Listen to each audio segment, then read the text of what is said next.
llamó potentemente la atención en la reunión de Baute tiene que ver con los Anunnakis. Hay estudios, hay una teoría importante que dice que descendemos de una raza extraterrestre, Juan Andrés. Exactamente. La verdad, cuando uno comienza a ir a la raíz de estos textos sumerios, mucho más antiguos que la Biblia misma, uno comienza a entender de que existe una gran correlación entre textos de muchas escrituras sagradas con este otro relato, canto epopéyico, que parece explicarlo todo de un sopetón. Pero quizás, ¿cómo decirlo? El contexto para muchos puede ser hasta ofensivo, antirreligioso, porque lo que dice derechamente es que en cierto momento una raza extraterrestre con una superioridad tecnológica y maestros en la manipulación genética descendieron en la Tierra interesados por todos los minerales que aquí siguen existiendo. Principalmente oro. Por ejemplo, sobre todo el oro. De ahí que, digamos, las distintas razas comenzaron a crear una especie de adoración por este metal precioso y que hoy día entendemos que no es muy resistente, pero como términos comunicacionales, términos de transportación de información, es tremendamente útil y que alguien que tuviese solo tecnología debe interesarle. No así a las culturas primitivas que estaban obsesionadas, al parecer, de alguna manera inculcados por los dioses o extraterrestres que los crearon. Y Salfa también iría como en contra de la teoría evolutiva de Darwin. Entonces igual es como... Hay un punto clave. No, fíjate que lo apoya un poco porque como que hicieron una mezcla de ADN, supuestamente, no me equivoco. Exactamente. Ellos con alguna especie de mono y la fueron perfeccionando y esa en teoría es la evolución. Y fíjate que... Pero sería de la vida, de la no vida. Igual no tiene tanto sentido. No, sí tiene, porque en realidad lo que hicieron fue evolucionar un primate. ¿Y Adán sería un Anunnakis? De alguna manera, o una mezcla de los cuales. Pero ojo, fíjate que solo para cerrar esta parte, que ustedes hablaban de la teoría de la evolución de Darwin, existe el eslabón perdido. Nadie entiende cómo este mono, de repente desaparece, falta uno y aparece un hombre inteligente. Bueno, quizás esto lo explica. Pero ¿quiénes son, en estricto rigor, los Anunnaki a partir de esta imagen, de este documental que es definitivo respecto al tema? Nombre está en la traducción directa, los que del cielo a la tierra descendieron. Otra también hablan los que caminan en el cielo, que obviamente pareciera ser que debido a su transporte en estas naves que vienen de mundos fuera de la tierra. Origen sumerio. Ubicación entre los ríos Tigris y Éufrates en la zona de Mesopotamia, actual Irak, que no deja de ser curioso, que es una zona de alto conflicto y que para muchos obviamente también llegan a la conclusión que es de donde de alguna manera surgió la vida inteligente, ¿cierto? De eso junto con África. ¿Y tenemos presencia de ellos o estudios de presencia de ellos en Sudamérica? Fíjate que se puede decir que sí, porque fíjate que los Anunnaki dicen que tenían características reptilianas como extraterrestres. Y cuando vemos la gran adoración, como Quetzalcóatl, por ejemplo, en México, entre la raza azteca, o incluso que los propios mapuches dicen que habían dos dioses, el del cielo y la tierra, que era Caicaibilú, ¿cierto? Y Tentren, que son dos serpientes que se juntaron y crearon al mapuche, al hombre de la tierra. Y si tú lo juntas con los dragones chinos que descendieron a la tierra para crear la raza humana, todos hablan de dragones voladores, de criaturas reptiles que con los Anunnaki, los que caminan en el cielo, que seguramente le llamaban la atención porque descendían en naves, por así decirlo, que los transportaban por los cielos. Y a buscar el oro, como el dios Viracocha de los incas, lo mismo, bajaban a buscar este oro y cómo junta la cultura china con la cultura mapuche, con la cultura azteca o con los propios sumerios y que todos hablan de lo mismo respecto al origen de las cosas. Por tanto, te hace bastante sentido. Hace bastante sentido porque dentro de las distintas religiones esta parece ser la historia que lo engloba todo. Bueno, mucha atención porque hablemos de cómo son derechamente la jerarquía, la descendencia, quién es el padre de estos dioses conocidos como la raza de los Anunnakis. Atención. La llamada tríada de dioses sumerios la encabezaba Anu, el soberano monarca y máximo mandatario del planeta Nibiru. Casado con Antu, tenía dos hijos, Enlil y Enki, enfrentados entre sí por la sucesión del trono. Anu, o An, significa cielo y se le representaba con una estrella. Era el dios que gobernaba desde los cielos. Los sumerios le rendían culto en la ciudad de Ur. Enlil, segundo hijo de Anu, era el dios supremo de Sumeria, tras sustituir a su padre. Conocido como el dios de las tormentas y el viento, su naturaleza era la fuerza y la violencia. Un ser colérico, que según describen los textos sumerios, era un canciller militar, arrogante y dictador al que solo le interesaba la conquista de nuevas regiones en la tierra a las que gobernar. Enlil odiaba a los hombres. Intentó destruir la raza humana en 3 ocasiones. La más popular fue el diluvio universal. O sea, no solo, fíjate que hablan de cómo crearon al hombre con una similitud, ¿cierto?, de nomenclatura muy parecida a otros libros sagrados, como incluso la Biblia, sino que también ellos hablan del diluvio universal, por qué lo construyeron, que ya vamos a ir a ese punto, porque tuvieron que deshacerse de la raza humana, de la cual consideraban de alguna manera peligrosa, digamos, o con una capacidad de reproducción, digamos, que se les fue de las manos. O sea, si hay que rezarle a alguien, hay que rezarle a un Anunnakis. En realidad, ¿Ellos podrían ser nuestras divinidades realmente? podría Porque ellos ser. son los que vienen del cielo. Claro. Ahora, esto fíjate que tú lo puedes contar, eso te cuenta la religión, porque quizás la pregunta válida es ¿quién creó a los Anunnakis? Y ellos tenían una cierta casta de religión que los apañaba. No eran solo científicos que no creían en una fuerza o inteligencia superior. De alguna manera, ellos, a través de la genética, lograron estos cuerpos inmortales, que obviamente, qué curioso, porque también hablaban del fruto del conocimiento que le estaba vedado a los hombres para que no fueran inmortales como sus creadores. Pero de alguna manera también creían ellos en un tipo de Dios. Y ya que estamos hablando de religión, ¿hay presencia de ellos en la Biblia, en el Antiguo Testamento o en el Nuevo? De todas maneras, entendiendo que son gigantes, son mencionados como los Néfilim. Se habla en la Biblia que los dioses o ángeles, en realidad es como los menciona, que se enamoraron de mujeres de la tierra y bajaron y tuvieron sexo con ellas y tuvieron ciertas descendencias. También lo hablan, por ejemplo, como los dioses griegos, que estaban los semidioses, que obviamente se juntaban con unos otros para crear, digamos, gente como Perseo y otras más. Obviamente, maestro, tú ¿A qué me querías vinieron? preguntar algo. ¿A qué vinieron? Esa es la pregunta del millón. ¿Qué venían a buscar acá? ¿Con qué querían encontrarse? ¿Qué había en la tierra que tanto les interesaba? Lo explica el siguiente segmento. La primera expedición Anunnaki que llegó a la Tierra, todo según las tablillas, estaba compuesta por 50 Anunnakis, liderados por Enki, enviado a la Tierra por su padre Anu. El motivo de esta visita no era otro que el de establecer un puerto espacial en el Golfo Pérsico, para construir una refinería y realizar grandes extracciones de oro y minerales. Los Anunnakis se enfrentaban a una grave crisis en el ecosistema y atmósfera de su planeta Nibiru. Los rayos ultravioleta del Sol de su galaxia estaban causando estragos debido a su débil capa de ozono. Necesitaban el oro para su propia supervivencia. Idearon un sistema para refinar el mineral y lo liberaban con partículas en polvo en suspensión en su estratosfera. De esta forma creaban una barrera protectora contra los rayos solares. Puede ser de alguna manera. Bueno, estamos comentando parte del video que la relación, digamos, de lo que encuentran estas tablillas sumerias, de quiénes son estos dioses, de dónde vienen, a qué vinieron, cómo nos crearon, de alguna manera uno puede encontrar parte como de la historia, resumen de cómo evolucionando el hombre. Es como que si hubiésemos heredado todas sus mañas también, porque ellos batallaban entre sí, tenían obviamente problemas, ciertos conceptos, en donde algunos, por defender su postura, no tenían ningún tapujo en atacar, digamos, a sus propios congéneres. Es medio malévolo, Eran, ¿no? mira, digamos que era muy terrenal. Mira, Sí. la Biblia, Era o más súper fácil, muy humano. o más fácil, la Biblia dice como nosotros. que Dios creó al hombre a su imagen y semejanza. Si lo llevamos a esto, nuestras mañas, digamos, nuestras desidias, chaqueteros, envidias, ciertos miedos que nos obligan a combatir, digamos, indebidamente con el resto, parecieran que son extrapolaciones de nuestros mismos creadores también. No se desdice de esa parte. Los alfa, ya, si son inmortales y se supone que vivían en otro mundo y vinieron para acá, ¿podrían volver en algún momento? Bueno, Por es una pregunta, digamos, muy peleaguda, porque supuestamente, como está escrito también en estos textos, ellos se transportan en un planeta que varios científicos sí están de acuerdo en esto, que dentro de los planetas del sistema solar falta uno, que debiera tener ciertas proporciones, ser más grande, etcétera, etcétera. Ese planeta es conocido como Nibiru o Hercóbulo, le llaman otros. Dicen que tiene, a diferencia del sistema elíptico, ¿cierto?, de transportación alrededor del Sol, esto, digamos, tiene una elipsis, digamos, que va de forma vertical y que solo parece ser que nosotros cada 3.600 años. ¿Cuándo es eso? Más o menos muy pronto. Entonces quizás podrían venir a buscarnos muchas cosas. Ahora, obviamente, apenas se instalaron en nuestro planeta, obviamente lo primero que hicieron, y ahí donde también esto aparece en distintos textos antiguos sagrados, comenzaron a generar grandes ciudades, algunas como esta. Según las tablillas, los Anunnaki fundaron un total de 7 bases operativas en la Mesopotamia meridional. Después de Eridu, la siguiente fue Battivira, que significa lugar brillante donde el mineral se finaliza.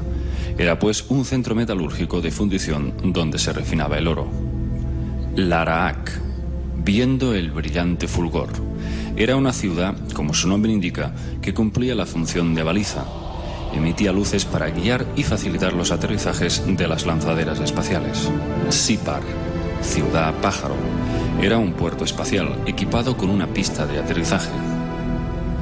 Shuru-Pak, el lugar del supremo bienestar. Era el centro médico liderado por Ninhursag, hermanastra de Enlil y Enki. Nippur, que significa el lugar terrestre de Nibiru, era el centro de control de la misión, al frente del cual estaba Enlil. A buen entendedor, ¿con qué nos encontramos acá? Que una de las ciudades más antiguas, obviamente verdaderos templos, una civilización que se emplazó, digamos, por todo este territorio, los nombres de todas estas capitales, por así decirlo, tenían relación con los Anunnaki y con, obviamente, como indican las tablas de los sumerios, que obviamente, y fíjate que las construcciones no son casuales. Acá hay una inteligencia matemática, están todas alineadas, como obviamente a partir de la tecnología humana que hoy día nos permitimos hacer cálculos y ver sobre el terreno, de que tienen incluso la ubicación sobre los centros energéticos que después se han descubierto que hay una línea que une las ruinas de Machu Picchu, obviamente, con las líneas de Nazca, que también parecen pistas de aterrizaje y un largo etcétera. O sea, esto no es producto de la casualidad. La tecnología, la arquitectura, la matemática aquí implicada, todo parece indicar de que fueron hechos por personas superiores claramente en aquella época, incluso hasta el día de hoy. Solo cortito, que hay que decir que en las tablas sumerias aparece el sistema solar y Saturno incluso aparece con sus anillos y sus lunas, algo que hoy día cualquier persona moderna, educada acá, mirando el cielo jamás podría saber, fuera intuitivamente dónde está Saturno, mucho menos ver su anillo y saber cuántas lunas tienen los distintos planetas y fuera del sistema solar incluso. Y también las construcciones, Alfa, porque muchas veces decimos, ¿cómo se lograron construir estos imperios con estas cosas, no sé, gigantes? Ellos eran más grandes, eran más altos, físicamente. Dice, sí, de 2 metros hacia arriba, mucho más fuertes. Ellos crearon sus cuerpos, dicen, lograron generar una cierta biología que les permitía cambiar de envase cada cierto tiempo y así volverse inmortal. O sea, a buen entendedor, si alguien quisiera matar a uno de ellos, lo podría hacer. Pero si es que no había ningún excedente de por medio, digamos, ellos no mueren. No tienen deterioro, digamos, biológico, no como nosotros, que nosotros supuestamente nos colocaron... Celular, no tiene deterioro celular. Exacto, nos colocaron en esa condición, envejecer, para que pudiéramos morir. Fue una de las propiedades o antidones con los cuales nos crearon para tener control sobre nosotros. Pero aquí es cuando finalmente, en algún momento, cuando ellos ven que necesitan explotar minerales, agricultura y un largo etcétera, deciden, creamos a partir de estos simios algo que nos sirva. Y hicieron al ser humano a imagen y a su semejanza. Atención. Dios sumerio de las aguas, la fertilidad y la sabiduría, guardián de las leyes divinas, Enki era un científico e ingeniero con grandes conocimientos sobre ingeniería genética, a través de la cual diseñó y creó al ser humano, manipulando el ADN para mejorarlo a través de diversos intentos. Era el único dios sumerio que podría considerarse benéfico para la humanidad. Se distinguía por su sabiduría y filosofía espiritual. Fue quien impartió el conocimiento al hombre antiguo. Ofreció sus enseñanzas en la agricultura, la astronomía, la astrología y era un gran ingeniero marítimo, capaz de reconducir ríos, canales y cauces o crear grandes embalses para provisionar de agua a los pueblos sedientos. Como creador del hombre, Enki sentía una especial devoción por la humanidad. Sus intenciones y esfuerzos se volcaron en mejorar la calidad de vida en la Tierra, y en más de una ocasión arriesgó su propia vida para defender a los pueblos de la Tierra del ataque de otros dioses que querían aniquilar la humanidad por medio de armas devastadoras. Agarraron los monos. Estaba revisando en la pauta, Salfate, una información que decía que ellos hicieron una primera mezcla, pero que no resultó bien. Que fue fallida, claro. Y la desecharon. Exactamente, porque hicieron varios experimentos, incluso dentro de la mitología griega. O sea, igual que como los humanos, ensayo-error de nuevo. Ensayo-error, claramente. Claro, ellos pensaban si de alguna manera lo que habla la mitología griega sobre estas quimeras, los centauros, ¿cierto? O los pegasos, todo, no eran parte también del experimento de estas criaturas que juntaron las bestias que había en este planeta y trataron de mejorarlo. Obviamente, se dieron cuenta que el mono o un simio en aquella época tenía obviamente la mayor posibilidad de ser manipulado genéticamente y convertirlo en una criatura capaz de pensar o por lo menos obedecer, digamos. Porque finalmente los humanos, ¿qué eran para los Anunnaki? Que éramos nosotros, mano de obra, gratis, éramos esclavos, derechamente, y con un cierto periodo obviamente determinado para reproducirnos y luego morir. De hecho, hay una cantidad de cosas que incluso antropólogos, digamos, y biólogos contemporáneos no pueden pueden explicar. Porque fíjate que dicen que dentro de las distintas razas animales, dicen que nosotros tenemos algo bastante particular, que las mujeres son bastante distintas y bastante hechas muy de forma atractiva para el macho. Si tú ves un perro y una perra, ¿cachai? O un león, siempre el macho es más bonito exacto, que la hembra. y no hay mayor diferencia generalmente, al igual que en las aves y todo lo demás, menos El los tamaño, peces. quizás el macho un poco más grande, ¿no? Exactamente, con ciertos colores, pero digamos más o menos lo mismo. Sí. Finalmente lo hicieron más diferente y con una cierta propensión al sexo. Como que le hicieron un súper desarrollo para crear la mayor cantidad posible, Ahí digamos. estuvieron bien, porque como las que había una mujeres le superproducción. quedaron ricas las mujeres. Exactamente. Quedamos súper lindas. Ahora, La Mariana y la Leila quedaron muy bien. Gracias, Lunaki, digamos, les gracias. quedó, digamos, de mío. Y no hubo ensayo antes. Exacto, por favor, la gráfica. Para aquellos que no entendían, la creación del ser humano fue Enki, digamos, el autor, uno de los Anunnaki, obviamente primigenio. El primer ser humano fue Adapa, y de ahí obviamente salen muchos nombres Adán. parecidos, como entre eso Adán, que no es casualidad, que en la Biblia fue hecho de arcilla o del barro, y fíjate que los Anunnaki también lo hicieron, manipularon la arcilla para crear genéticamente algo mejor. El primer prototipo, como usted decía, del humano terrestre, se produjo producto de la mezcla del ADN de los primates y por supuesto de los Anunnaki. Ahora, ¿cómo fue el nacimiento y evolución y este ensayo-error para evolucionar al ser humano hasta convertirlo en una criatura independiente? Y ahí fue cuando algunos, los Anunnaki, dijeron, ¿sabéis qué? Estaba bien cuando eran esclavos, pero ahora que pueden pensar por sí mismos, son peligrosos, porque no sabemos dónde van a terminar. Oye. Y ahí comienza una lucha. Y esa misma tendencia al sexo, que nosotros y los delfines somos los únicos que tiran por placer aquí en el planeta. ¿Qué hacen el amor, Lo digamos? humano. claro. Sí, más bonito, más bonito. Y hay unos monos también que Pero les gusta poco el huevo. ahí también se nos fue de las manos un poco, porque nos empezamos a reproducir supuestamente muy rápido y en Exacto. algún momento volvieron a buscar oro y, Y se fue con encontraron algún un vuelo momento. gigantesco y a ver, Bueno, paren. y fue con algún momento decidieron extinguirnos. Pero antes de ello, es obviamente cómo fue la evolución en estas distintas manipulaciones genéticas sobre esto que hoy día llamamos ser humano. Mira. Enki decidió mejorar su experimento y se encerró en los laboratorios biológicos de Eridu para perfeccionar al Homo sapiens y hacerlo más listo y más longevo. Esta vez, Enki usó su propio esperma y creó a un nuevo ser. Lo llamó Adapa. Era un hombre con mayores habilidades que los anteriores híbridos, mucho más inteligente, pero dotado además de la capacidad para reproducirse. Aquello fue un insulto para Enlil, pues consideraba que Enki había violado todas las leyes, ya que se le había autorizado para crear esclavos de mano de obra, no seres capaces de procrearse.